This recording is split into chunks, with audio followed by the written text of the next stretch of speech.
Link down below in the description box to credit 2K here for posting the patch notes.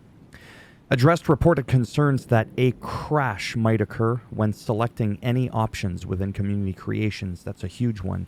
As well as reported concerns related to alt attires for Bianca Belair or related to China's hair behaving incorrectly. Concerns related to Ivy Nile 2 taunt and the reversal for elevated triangle chokes for online made improvements to the Wargames Online experience. Addressed reported concerns related to a possible desync when props would collide. Create a superstar. Addressed reported concerns related to the reuse of the same image on a superstar counting against the image total. Create an arena. Improve the image size. Resizing. Universe, various stability improvements. Addressed reported concerns related to the backstage brawl match rules failing to apply when entering the game with a custom arena. My faction, I almost don't even want to read these. Address reported concerns related to incorrect match objective descriptions or the inability to purchase a defeated boss card, or signature blockbusters failing to complete autographed, or the ability to go into active faction if the lineup does not have the required open slots, or when viewing the leaderboards, or going into ranked play after activating an activity card, or related to the green rectangle that would display on top right of the boss superstar cards. Okay, so my observation after playing the game with the new update for about 35 minutes, when you exit the ring, the stutter seems to be gone completely. Upon re-entering the ring, the stutter still kind of there sometimes, much more subtle compared to prior to 1.03.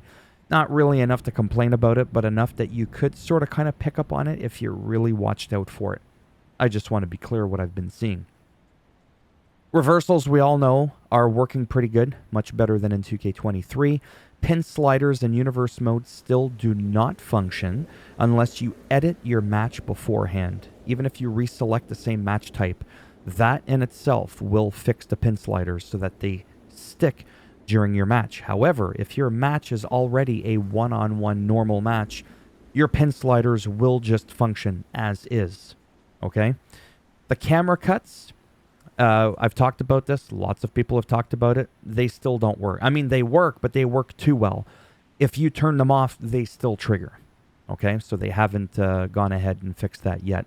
Hopefully they do. Something tells me, like the pin sliders, they won't, not to be negative, because they were never fixed in 2K23, and the same bug found itself in 2K24. Okay, rivalries, again, are still busted. They can only be a one-on-one normal match. You cannot have a championship match with a rivalry. And if you do have one, and it becomes a one-on-one normal match, just like I've discussed before, the champion will come out without a title. Okay?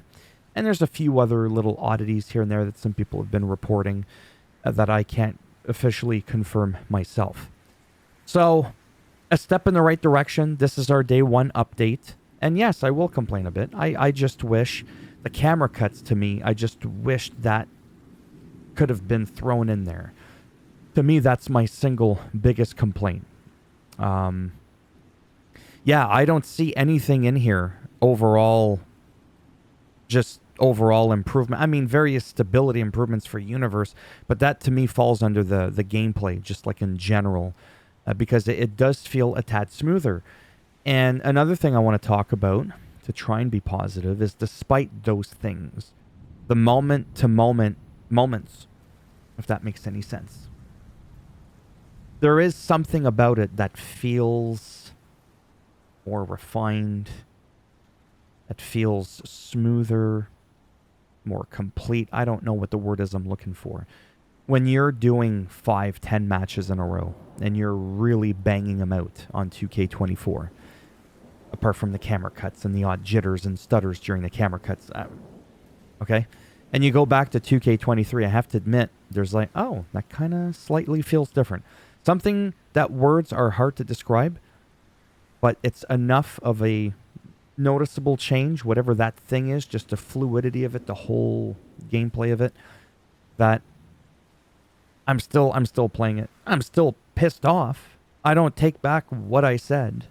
right? Until most of those things are fixed.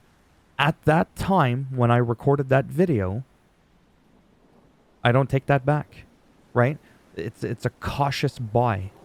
If you're okay with the camera cuts being on, because you normally just have them on anyways, like I said, the stutters are much better. If you don't mind editing every fucking match to reselect your match type just to have the pin slider stick, yeah, you might as well go with it. I mean, once they fix the camera cuts, truth be told, I'm probably just going to uninstall 2K23. So the fixing of the camera cuts alone, which to me is a fucking huge one, will be enough for me, like I said, to completely eradicate 2K23 and stick with 2K24. I'll probably still I'll probably still have 2K19 installed because why not? I think it's a great game. And that's enough for this video. A thumbs up if you did like the video. It does greatly help support the channel with the algorithm and trying to make me a little wee bit more relevant in the search results when people are looking shit up. But if you didn't like the video, oh, that could happen. It's more than likely going to happen. Go ahead, give it a thumbs down, and I'll bend it in half. I'll twist it. And I'll give you a solo Sokoan spike. Remember, solo Sokoa is Samoan. And a solo Sokoa Samoan spike is really just a Sokoan spike. I have to keep explaining it. It takes away from how funny that is. Did I already say if you want to subscribe? Anyway, you know the drill. You know what to do when you find a YouTuber you enjoy. I don't need to tell you this. This ain't 2005. Hopefully, if I'm lucky, I'll see some of you, maybe, in the next one. Bye for now.